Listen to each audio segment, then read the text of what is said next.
25 de agosto é o Dia do Soldado. A data lembra o aniversário de um dos maiores personagens da história militar brasileira, o Duque de Caxias. Luiz Alves de Lima e Silva nasceu no Rio de Janeiro, no começo do século XIX. Herdeiro de uma família com grande tradição, era filho do marechal de campo Francisco de Lima e Silva, uma das figuras mais influentes do Império. Já aos 5 anos de idade, Luiz foi feito cadete. Aos 19, recebeu das mãos do próprio Dom Pedro a primeira bandeira do Império do Brasil. Em 1823, Luiz Alves enfrentou o primeiro combate. Seu regimento foi à Bahia, com a missão de expulsar as tropas portuguesas. Ao voltar vitorioso, recebeu o título de que mais se orgulhou na vida, o de veterano da independência. Nos anos que se seguiram, esteve na Guerra da Cisplatina, assumiu o comando do Batalhão do Imperador e foi convocado para a pacificação de lutas internas, como a Balaiada, na província do Maranhão. Pela habilidade com que controlou a insurreição, foi promovido a coronel e recebeu seu primeiro título de nobreza. Ele concede a anistia aos balaios, não é? E estavam concentrados na cidade de Caxias, no Maranhão, e por isso ele, pelo êxito da ação, recebe o título de Barão de Caxias, o título honorífico de Barão de Caxias, porque debelou o foco central, mais forte, do inimigo, que era a cidade de Caxias. No sul do Brasil, outra revolta ameaçava a unidade do Império. Gaúchos, insatisfeitos com a centralização do poder no Rio de Janeiro, organizaram-se numa revolução separatista, chamada de Guerra dos Farrapos. Caxias foi chamado para solucionar a crise.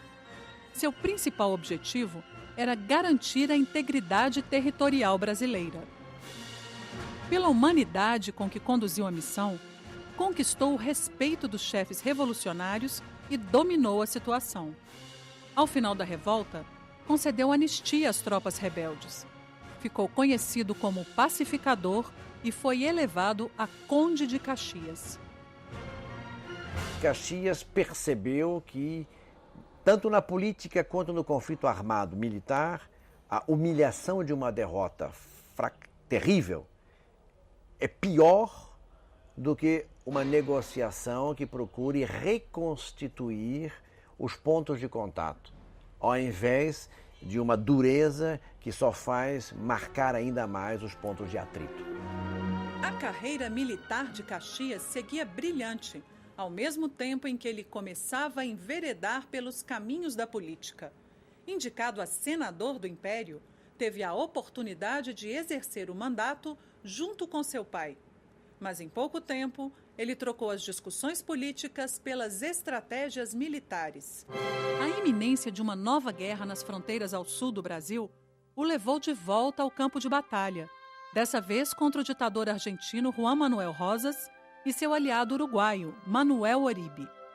Ao final da campanha, recebeu o título de Marquês de Caxias, atingiu o posto de Marechal do Exército e passou a ocupar posições importantes, como ministro da Guerra e presidente do Conselho de Ministros. O Império do Brasil firmava-se como a nação mais influente e bem organizada da América do Sul.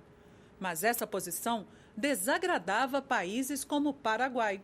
Sob a alegação de que seus vizinhos ameaçavam a soberania do país, o marechal paraguaio Solano Lopes preparou sua nação para o combate. A Guerra do Paraguai foi o maior e mais sangrento conflito armado internacional ocorrido no continente americano. Também chamada de Guerra da Tríplice Aliança, envolveu Brasil, Argentina e Uruguai em luta contra as tropas de Solano Lopes. As batalhas aconteciam na região da bacia do Rio da Prata. Quem controlasse os rios ganharia a guerra. No princípio, as tropas reunidas pela aliança não chegavam a 1/3 das forças paraguaias. A infantaria brasileira era formada pelos chamados voluntários da pátria, que vinham de várias regiões do país. Em Tuiuti, aconteceu a maior batalha campal da história da América do Sul, deixando um saldo de 10.000 mortos. A derrota das forças aliadas em Curupaiti levou o imperador Dom Pedro II a apelar para o prestígio e a experiência de Caxias. Ao assumir o comando como chefe das forças brasileiras, ele dedicou-se a assistir os feridos, fortalecer a disciplina e reorganizar os batalhões. Acabou assumindo o comando geral das tropas aliadas, no lugar do presidente argentino Bartolomeu Mitre. Sua liderança no campo de batalha foi fundamental para motivar os soldados. Então, Caxias, com 65 anos de idade, veja que em Tororó, a ponte aquela que estava tomada entre brasileiros e paraguaios, tomada e retomada várias vezes. Aí chegou uma hora que ele viu que só o exemplo pessoal de coragem e bravura é que faria com que aquela ponte fosse retomada. Se põe à frente das tropas, desembainha a sua espada, a galope, a cavalo e brada: sigam-me os que forem brasileiros. E aquela ponte é tomada definitivamente.